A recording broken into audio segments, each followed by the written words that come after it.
నేను అనగా అరుణ బస్వరాజ్ ద్యాచారం గ్రామ సర్పంచ్ అభ్యర్థిగా పోటీ చేయబడ్డాను. మాకు ఉంగరం గుర్తు అనేది వచ్చింది. సో గ్రామాభివృద్ధికి నేను ఎల్లవేళలా తోడ్పడతానని ప్రతిజ్ఞ చేస్తున్నాను. మాకు ఇక్కడ పార్టీ తరఫు నుంచి కూడా మేము చాలా నిధులు తీసుకొని వచ్చి గ్రామాభివృద్ధి చేయాలని అనుకుంటున్నాము.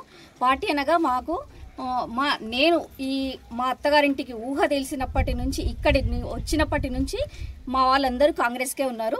మా మామయ్య కానివ్వండి, మా మామయ్య తండ్రి కానివ్వండి, మా కుటుంబం మొత్తం కాంగ్రెస్ పార్టీ మీదనే నిలబడింది. ఇప్పటి వరకు కూడా మేము కాంగ్రెస్ పార్టీ వెనుకనే ఉంటున్నాము.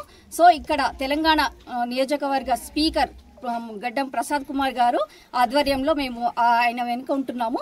సో ఆయన ఇచ్చిన నిధులు కానివ్వండి, ఏది కానివ్వండి, మా గ్రామాభివృద్ధికి మేము తోడ్పడతాము. ఏ సహాయమైనా నేను అక్కడి వరకైనా ఎక్కడి వరకైనా వెళ్ళి గ్రామాభివృద్ధిని చేసుకుంటాను. అండ్ ఇంకోటి, ఇక్కడ ఏది సమస్యలు వచ్చినా, ముఖ్యంగా అండర్ డ్రైనేజ్ సమస్య ఉంది, నీటి సరఫరా సమస్య ఉంది, అండ్ కోతుల సమస్య ఉంది, అండ్ చదువులో కూడా నేను దాన్ని చాలా ఫోకస్ చేయాలని అనుకుంటున్నాను. ఎందుకంటే చదువుకున్న వాళ్ళు గ్రామాభివృద్ధికి బాగా తోడ్పడడానికి ఉపయోగపడతారు. ఎడ్యుకేషన్ వాళ్ళు ఉంటేనే గ్రామాభివృద్ధిని తోడ్పడటానికి నిర్వహిస్తారు. సో ఈ అవకాశం ఇచ్చిన అందరికీ నా కృతజ్ఞతలు తెలుపుకుంటున్నాను. నన్ను భారీ మెజారిటీ నన్ను విజయవంతం. గత కాంగ్రెస్ ప్రభుత్వ పాలనలో నేను, మా డాడీ, మా వంశం మొత్తము కాంగ్రెస్ గురించే పాలన చేస్తుంది.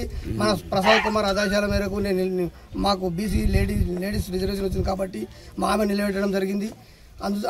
దాంతోపాటు నిధులు నియామకాలు అనేది మన అధికార పట్టినది కాబట్టి మన సార్ మనకు అండదండలు ఉంటాడు. ఇప్పటి వరకు కూడా 40 లక్షల వరకు మన గ్రామానికి ముందే ఇచ్చిండు. 10 ఇండ్లు ఇచ్చిండు.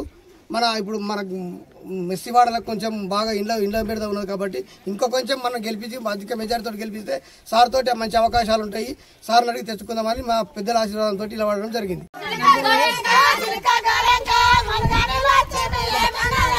నినాదం